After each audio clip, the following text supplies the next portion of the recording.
Hello everyone.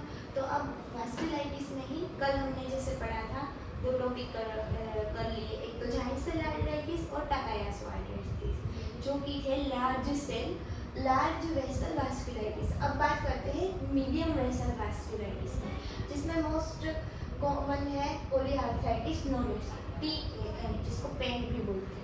ठीक है, ये क्या करता है, जो मीडियम वेसल्स होती है उसमें इफेक्ट करता है। ठीक है, फिर उसका नेक्रोसिस, इन्फ्लामेशन, ये सब करता है और नोड्यूल्स भी कर सकता है। ठीक है, और बाकी क्या करेगा कि जो ये है वो आर्टरियोल्स, वेन्यूल्स और कैपिलरीज को इन्वॉल्व नहीं करेगा, और इसलिए ग्लोमेरुलोनेफ्राइटिस नहीं होता।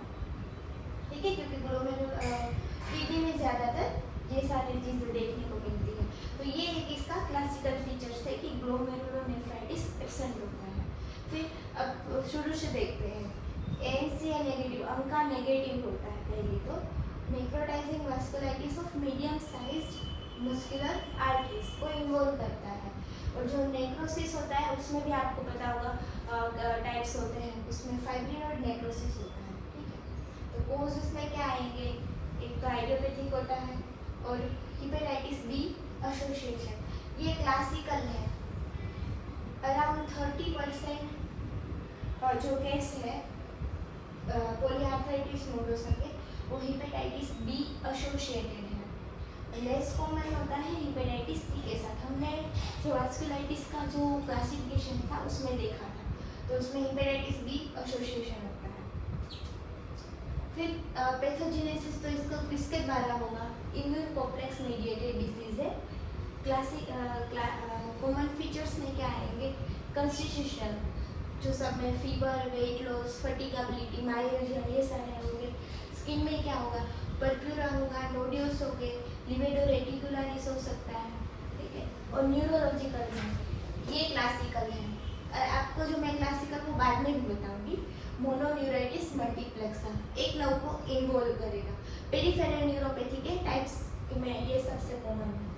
फिर डायग्नोसिस कैसे करेंगे, ये सब तो कॉमन है, ये CRP इन्फ्लामेशन में इंक्रीज होंगे। फिर एनीमिया होगा, ल्यूकोसाइटोसिस होगा, हेपेटाइटिस बी पॉजिटिव होगा, और CT और MR एंजियोग्राफी, उसमें मल्टीपल माइक्रो एन्यूरिज्म आएंगे, स्टिंग ऑफ बीड अपीयरेंस। ठीक है, ट्रीटमेंट में क्या होगा, according to symptom, mild to moderate होगा तो कोर्टिकोस्टेरॉइड देंगे, अकॉर्डिंग टू वेट, और फिर टेपर करेंगे। सीवियर होगा या फिर कोई ऑर्गन थ्रेटनिंग होगा तो हाई डोज कोर्टिकोस्टेरॉइड के साथ साइक्लोफॉस्फेमाइड इम्यूनोसप्रेशन रेट करेंगे। और हेपेटाइटिस बी एसोसिएटेड होगा, एंटीवायरल थेरेपी दे सकते हैं, स्टेरॉइड भी देंगे, और प्लस अगर ज़्यादा हुआ तो प्लाज्मा एक्सचेंज भी करेंगे। अब आपको मैं बताती हूँ कि इसकी मेन चीज़ें क्या हैं। एक तो है ये अंका नेगेटिव है।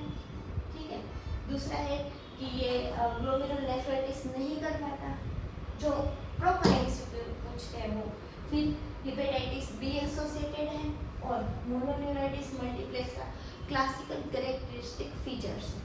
तो ये था पॉलीआर्थराइटिस नोडोसा। ठीक है, तो आई होप कि आपको ये वीडियो अच्छा लगा होगा। लाइक करें, शेयर करें, कमेंट करें, सब्सक्राइब करें। Thank you for